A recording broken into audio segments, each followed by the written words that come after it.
Hello guys, mo din ni ang bagong agyanan no. Padulong diri sa bay sa has. Makita nyo na kanang bukid.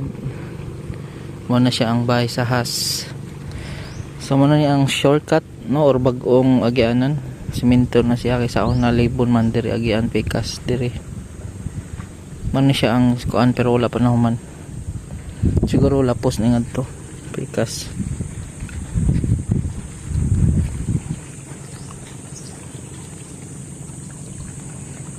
Muna siya ang gitawag og bay sa has no. Sa unang panahon kanang nabuntod kana na dako kana kuan na siya na ay nagpuyo diha ang dako kaayo nga has,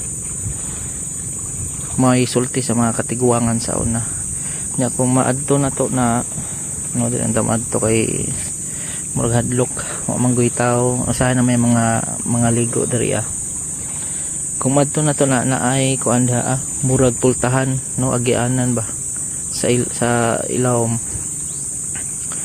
mo na ni agianan sa has diha. So sagdi lang pon kay mo anha ra ta pohon mo anha ta kanang na mga tao. So mo ni sa una maong gitawag ni og inupakan. Actually dili ni inupakan ang tawag dinhi kundi inungpakan. Gani sa una is inungpakan no, kay kadang inong kuan na siya ngalan na sa tao nya kadto si inong ang sulti sa mga katiguangan kuan daw to siya kanang kusog mo ikid bitaw, kusog mo ambak.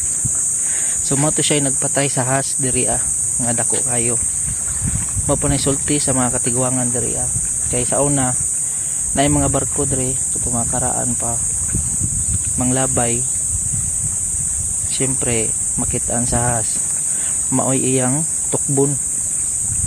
So kato si inong matoy ning patay sa has matoy istorya sa mga katiguangan dari So makita nyo sa likod kato madtor na natapon kung naidagan tao dari na may mga ligo din sa hay.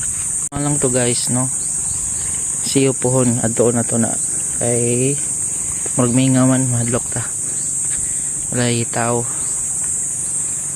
so manharan na to pohon. So mo lang to guys, mulit na kay baling inita diri. Bye bye.